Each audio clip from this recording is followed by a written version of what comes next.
Mapagpalang araw po sa inyong lahat. Welcome to DJ Sean Stories. Turn on your notification bell, like and subscribe para sa crime stories araw-araw. Sa pagpasok nitong December 2025, nagimbal ang buong Java, Indonesia dahil sa isang nangyaring krimen. Kung saan isang 18 years old na TikToker ang natagpuang wala ng buhay sa loob ng isang hotel. Pero ang ikinagulat ng lahat at pinagtataka ng nakararami, bakit kasama ng biktima ang isang 41 years old na kontraktor? Katanungan nga ng mga netizens, ano ang totoong sinapit ng TikToker sa loob ng motel at ano ang kaugnayan ng kontraktor sa kanyang pagkamatay? Sa Kalilap, Java, Indonesia, isinilang ang babaeng si Putri Williananti, 18 years old o tawagin na lang nating Althea. May kumpiyansa sa sarili, masayahin at masipag. Ganyan kung ilarawan si Althea ng kanyang pamilya at mga kaibigan. Bunso nga sa 4 na magkakapatid at nag-iisang babae si Althea. Kaya naman prinsesa ang turing sa kanya ng kanyang buong pamilya. Hindi man ganon kayaman ang pamilya ng dalaga, sinisigurado ng kanyang mga magulang na naibibigay nila ang lahat ng kailangan at gusto ni Althea. Tulad nga ng ibang teenagers sa panahon ngayon, si Althea ay babad sa kanyang cellphone. Siya ay nag-aaral sa kolehiyo at kumukuha nga ng kursong journalism dahil gusto niyang maging journalist at news anchor. Palakaibigan din si Althea at mahilig silang mamasyal o magbanding sakay ng motorsiklo. Kapag nakakauwi na mula eskwelahan, cellphone agad ang hawak ng dalaga. Mahilig nga si Althea na kumuha ng mga video ng kanyang sarili at ito ay ina-upload niya sa kanyang TikTok account. Ang TikToker nga ay mayroong 40,000 followers at ilan sa mga videos niya ay marami ng views. Araw-araw nga kung mag-upload si Althea ng mga nasabing videos. Kung saan sa mga videos siya ay kumakanta, sumasayaw o di kaya naman ay nagpapatawa lamang. May mga video din kung saan ibinabahagi ni Althea ang ginagawa niya araw-araw. Mabilis nga ang naging pagsikat ni Althea sa TikTok. Sa mga videos minsan ay nakasuot ang dalaga ng jihab at minsan naman ay hindi. Taong 2025 naman na nagsimula ang mag-livestream si Althea sa kanyang TikTok account. At June 2025 nang napansin ni Althea na sa tuwing siya ay magla-livestream, mayroong isang account na laging nagsisend ng sticker sa kanya. Sa TikTok, ang mga sticker na ito ay nagsisilbing virtual gift na may katumbas na halaga ng pera. Natuwa naman si Althea dahil sa mga stickers na kanyang natatanggap. Gayunpaman, nagtataka ang dalaga kung sino ang nagbibigay sa kanya ng mga nasabing stickers. Hanggang sa nakita nga ni Althea ang account na laging nagsisend ng sticker sa kanya. Chinat nga ng dalaga ang account na ito at nakilala niya ang lalaki na nagngangalang Sunanto. Nagpasalamat nga si Althea sa lalaki at sinabing, mahalaga nga ang pera na kanyang nakukuha mula sa livestream dahil pandagdag niya ito sa kanyang pag-aaral. Sumagot naman si Sunanto ng walang anuman at sinabing naaliw siya kay Althea kaya nagbibigay siya ng stickers. Dagdag pa ng lalaki. Matagal na nga siyang nakafollow sa account ng dalaga. Ang lalaki ngang tagahanga ni Althea ay kinilala lamang bilang Sunanto Aba, 41 years old o tawagin na lang nating Tonyo. Si Tonyo nga ay nagmula sa Jakarta, Indonesia. May asawa at may anak na ang lalaki at siya nga ay nagtatrabaho bilang isang housing contractor. Nagsimula lamang noon si Tonyo bilang construction worker at nagsumikap nga ang lalaki hanggang sa nagkaroon siya ng madaming experience sa kanyang trabaho. Isa nga sa mga naging boss ni Tonyo ay kinuha siya bilang consultant sa negosyo nito na construction company. Hindi naman nag-atubili ang lalaki na tatanggapin ang nasabing trabaho. At dahil nga natural na masipag si Tonyo, hindi lamang siya basta naging consultant sa mga proyekto ng kumpanya. Personal siyang nagtutungo sa mga construction site para mga siwa sa bawat detalye ng proyekto. At makalipas nga ang ilang taon, nag-apply si Tonyo bilang housing contractor sa isang maliit na kumpanya at natanggap naman ang lalaki.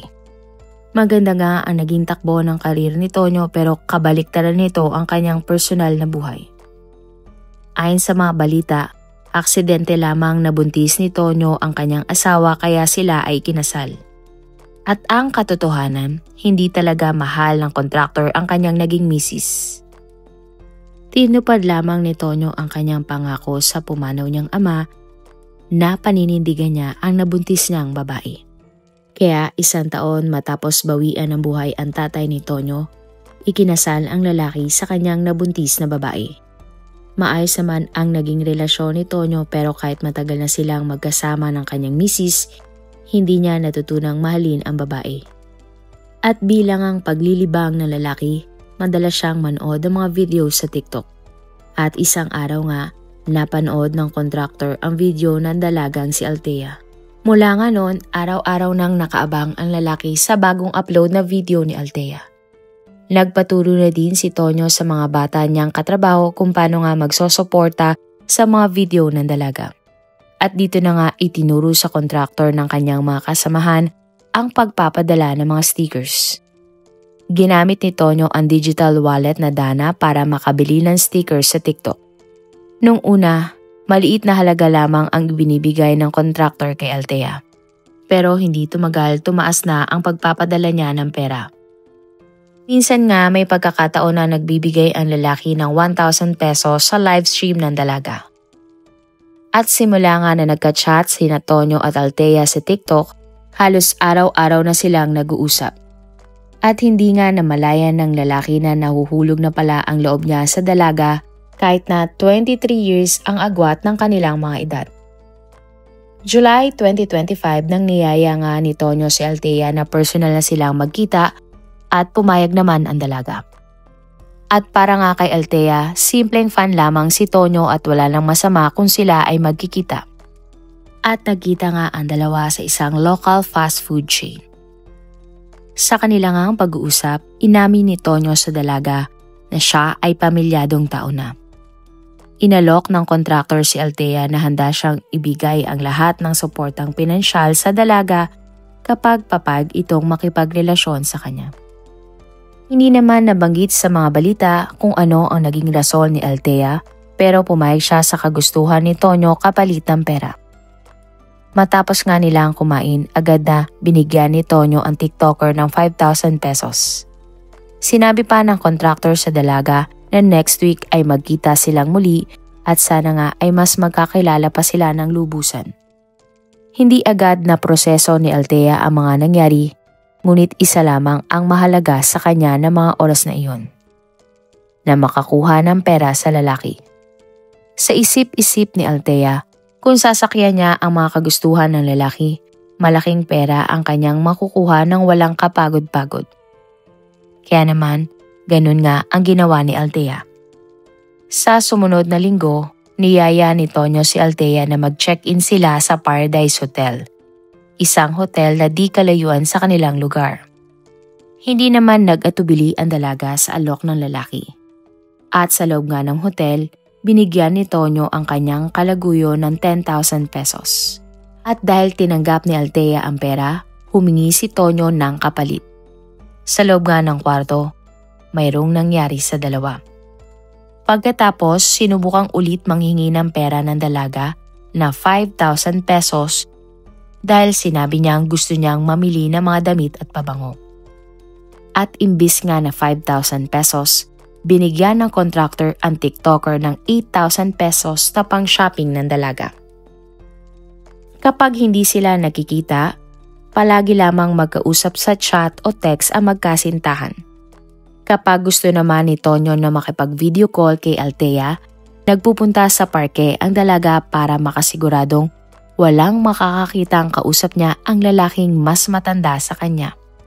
Usap-usapan nga na posibleng may nakita si Althea na oportunidad kay Tonyo, lalo nga at lagi siyang nakakahingi ng pera sa lalaki.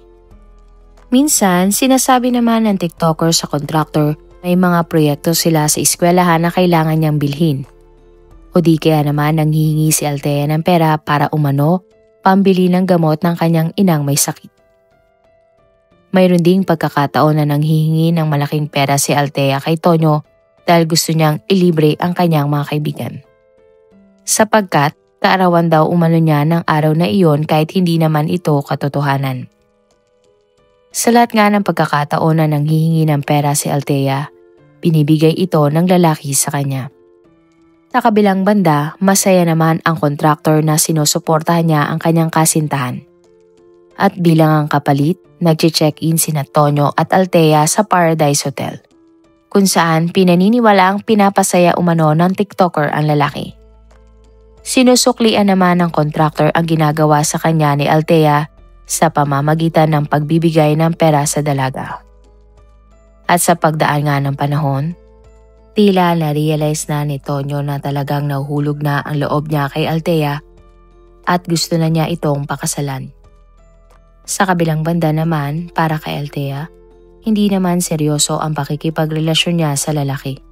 Pakiramdam ng TikToker, nagseserbisyo lamang siya kay Tonyo kapalit ng pera. Ilang beses pang nagkita sa hotel sina Tonyo at Althea. Pero nang pumasok na nga ang buwan ng November 2025, nagdesisyon na si Tonyo na linawin na kay Althea kung ano ba talaga ang namamagitan sa kanilang dalawa. Sa puntong ito, pakiramdam ng kontraktor na pera lamang ang habol ni Althea sa kanya dahil hindi niya nararamdaman na mahal siya ng dalaga. Sa tuwing i-chat ni Tonyo si Althea kung mahal ba siya nito, sumasagot lamang ang dalaga na pag-usapan na lamang nila ang kanilang relasyon kapag nagkita silang muli. Sa kabila nga ng pagdududa ng kontraktor, patuloy pa din niyang pinapadalahan ng pera ang dalaga. Masayang-masaya naman ang dalaga sa natatanggap niyang pera mula sa lalaki. At November 28, 2025, nang tinext ni Tonyo si Althea na siya ay mag-check-in na sa isang kwarto sa Paradise Hotel. Agad nga na pinapuntahan ni Tonyo si Althea sa nasabing hotel, pero sinabi naman ng dalaga na sa linggo pa siya pupunta dahil meron silang project na kailangan gawin sa universidad. Pero nag-antay nga ang kontraktor at nanatili lamang sa nasabing hotel. November 30, 2025, araw ng linggo, nang dumating si Althea sa kwartong tinutuluyan ni Tonyo. Tulad nga ng dati, mayroong nangyari sa magkasintahan. Makalipas ang ilang oras, kinausap na ni Tonyo si Althea ng masinsinan. At sa puntong ito, niyaya na ng kontraktor ang TikToker ng isang kasal. Gulat na gulat naman si Althea sa sinabi ng kanyang kasintahan. Giit ni Althea, bata pa siya para magpakasal. Ayon din sa dalaga, ano na lamang ang sasabihin ng kanyang mga magulang kung ang pakakasalan niyang lalaki ay doble ng kanyang edad. Sinabi din ng TikToker sa kontraktor niyang kasintahan na masaya naman siyang ganun lamang ang takbo ng kanilang relasyon. Labis namang nasaktan si Tonyo sa mga sinabi ni Althea. Ang buong akala nga ng lalaki, tanggap at handa na siyang pakasalan ng kanyang kasintahan. Pero habang sila ay nag-uusap, nagalit ang kontraktor nang muling mangingi si Althea ng pera na 50,000 pesos dahil bibili umano ang TikToker ng bagong cellphone. At dito na nga tila na-realize ni Tonyo na talagang pera lamang ang habol sa kanya ni Althea. Pero sinabi ng lalaki sa dalaga na ibibigay niya ang 50,000 pesos na hinihingi ni Althea pero gusto ng lalaki na mag-sorry sa kanya si Althea. Pa ni Tonyo, nasaktan siya nang malaman na hindi pala talaga siya mahal ni Althea at gusto niyang humingi ito ng tawad sa kanya. Kaya naman agad na nagbigay ng 50,000 pesos na pera ang lalaki sa dalaga. Pero kahit nakuha na ng TikToker ang pera mula kay Tonyo, hindi nagsorry si Althea. At dito na sa puntong ito, tila nagdilim ang paningin ni Tonyo. Bigla na lamang niyang hinablot si Althea at pagkatapos ay sinakal ang dalaga. Nanaig nga ang lakas ng kontraktor kaya agad na binawian ng buhay si Althea. Subalit nagpanik si Tonyo nang na-realize niyang napatay niya si Althea. Hindi nga alam ng kontraktor ang kanyang gagawin. At tila nga nawala na talaga sa tamang pag-iisip ang lalaki. Ginalugay nga ng kontraktor ang buong kwarto ng hotel at sa isang cabinet, nahanap niya ang isang boteng naglalaman ng kemikal na gamit pamatay ng lamok. Bigla na lamang ang kinuha ni Tonyo ang nasabing bote at ginamit ito. Kalaunan nagsuka nga at nanghina si Tonyo hanggang sa nawalan siya ng malay. Ang buong akala nga ng kontraktor, siya ay babawian na ng buhay sa kanyang ginawa. Pero makalipas ang isang araw, December 1, 2025, nang nagising nga ang hinang-hina si Tonyo sa loob ng hotel. Agad na tumawag ang lalaki sa front desk ng hotel para sabihin ang kanyang kalagayan at nanghingi nga ng tulong. Agad naman tumawag ang mga staff ng hotel ng isang ambulansya. Pagpasok nga ng mga paramedics sa loob ng kwarto, agad nilang binigyan ng paunang lunas si Tonyo. Samantala sa kama, nakita nila ang labi ng TikToker na si Althea na nakahiga. Sabay pa sanang itatakbo sa ospital sina Althea at Tonyo. Subalit iginit nga ng kontraktor sa mga paramedics na wala ng buhay si Althea. At inamin nga niya na siya ang pumaslang sa dalaga. Agad nga na dinala sa pinakamalapit na morgue ang TikToker, habang dinala naman ang kontraktor sa isang ospital. Matapos nga ang gamutan, nailigtas si Tonyo mula sa bingit ng kamatayan. At December 2, 2025, nang dinala nga si Tonyo sa police station dahil sa kanyang ginawa. Sa loob nga ng police station, inamin ng kontraktor na pinatay niya si Althea dahil pineperahan lamang siya ng kanyang kasintahan. Pagkatapos umamin sa kanyang ginawa, inasuhan si Tonyo ng serious assault resulting in death o murder. Pansamantala siyang inilagay sa espesyal na kustodiya ng mga pulis dahil kailangan pa ng sospek na magpagaling bago siya ilipat sa normal na kulungan. Wala namang lumabas na balita tungkol sa pahayag ng pamilya ni Althea nang nalaman nilang pumanaw na ang dalaga matapos nitong makipagrelasyon sa lalaking doble ang edad sa kanya. Hatol na habang buhay nga na pagkakulong o hatol na kamatayan ang maaaring tanggapin ni Tonyo kapag napatunayan na siya ang pumatay sa TikToker na si Althea. Marami pong salamat sa inyong panonood. Meron ba kayong mga kwento na gusto nyong i-share sa ating mga manonood? O kung may personal po kayong kwento na gusto nyong i-feature sa ating channel, i-comment down below nyo lang ang inyong mga suggestions. Para naman po sa dagdag kalaman, i-subscribe nyo din po at i-follow ang ating iba pang YouTube channel katulad ng Tagalog Facts and Mysteries by DJ Sean at Manila Boy Wonder Philippines. Marami pong salamat sa pagsuporta nyo sa aming mga channel. God bless everyone!